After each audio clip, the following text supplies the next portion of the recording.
Alors dans cette séquence, nous allons parler de somme des termes d'une suite géométrique.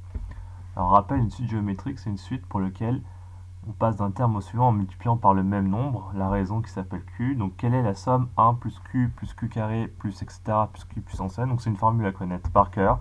La formule c'est 1 moins q puissance n plus 1 sur le tout 1 moins q. Alors voilà un exemple, comment calculer la somme 1 plus 3 carré plus 3 puissance 3 plus etc. plus 3 puissance 10. Alors déjà on repère la raison.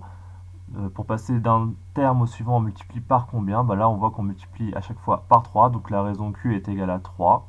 Donc du coup, on utilise la formule qui est en haut ici, et on trouve que ça fait 1 moins 3 puissance, donc n plus 1, donc 10 plus 1, 11, sur 1 moins la raison, 1 moins 3, et on calcule ça. Donc là, on peut déjà multiplier par moins 1 en haut et en bas pour mettre ça dans le sens là. Donc 3 puissance 11 moins 1 sur 3 moins 1, on a juste multiplié par moins 1 en haut et en bas.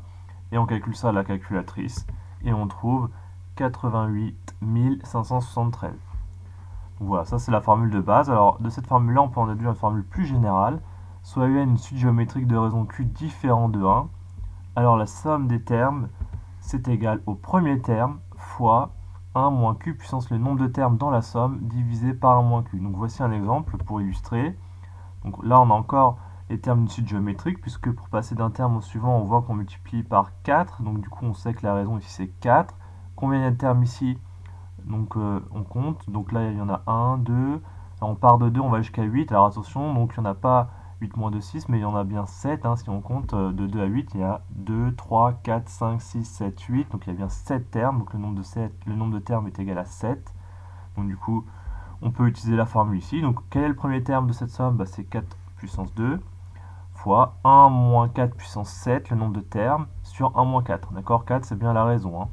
Donc du coup, comme tout à l'heure, on calcule ça. Là, j'ai juste multiplié par moins 1 le numérateur et le dénominateur.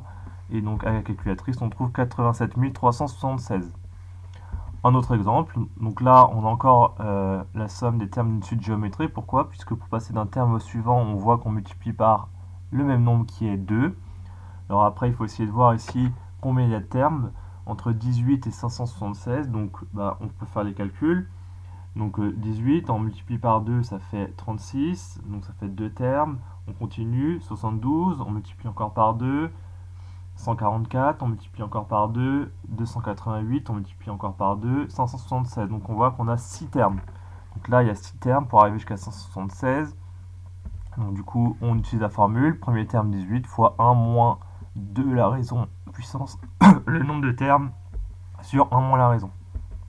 Et donc, on multiplie par moins 1 en haut et en bas, et on trouve le résultat.